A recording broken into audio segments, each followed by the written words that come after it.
नमस्कार भावांनो, आपला सर्वांचा लाडका वृत्समदशम हिंद केसरी बकासूर बद्दल फायनली अपडेट आलेली आहे। बकासूर नक्की आज मौजे गुरुसाली मैदानात आहे की नाही हे मी तुम्हाला या व्हिडिओ मार्फत सांगणार आहे।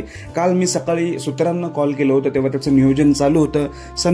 संध्याकाळी देखील जे नियोजन करतात त्यांना देखील कॉल केले होते। त्यांनी सांगितलं अजूनपर्यंत नियोजन झालेलं नाही, नियोजन चालू आहे, उद्या पळण्याची शक्यता आहे असं देखील सांगितलं होतं। पण मला वाटलं की नक्कीच नवीन पायऱ्यात असेल, कारण की बकासूरचं असं जेव्हा नियोजन असतं तेव्हा रात्री होत असतात नियोजन। पण मित्रांनो, आता अशी अपडेट आलेली काय नियोजन झालेलंच नाही, त्यामुळे बकासूर आजच्या मौजे गुरुसाळे मैदानात पळताना दिसणार नाही।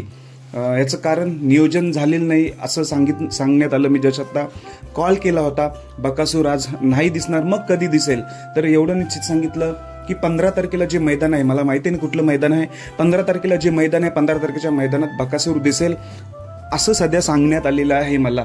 पण आजची अपडेट आता अशी आहे, गुरुसाळे मैदानामध्ये बकासूर दिसणार नाही, नियोजन न झाल्यामुळे बकासूरात दिसणार नाही। पण आज नक्कीच आपल्याला सगळ्यांची आवडती जोडी दिसणार आहे, वेगाचा शेवट सर्जा आणि विठ्ठल नानांचा तेजा। ही जोडी बघण्यासाठी सर्वजण उत्सुक असतील। या जोडीला आपण बेस्ट ऑफ लक देऊया आणि 2 दिवस बकासूरची वाट बघूया 15 तारखेच्या मैदानासाठी।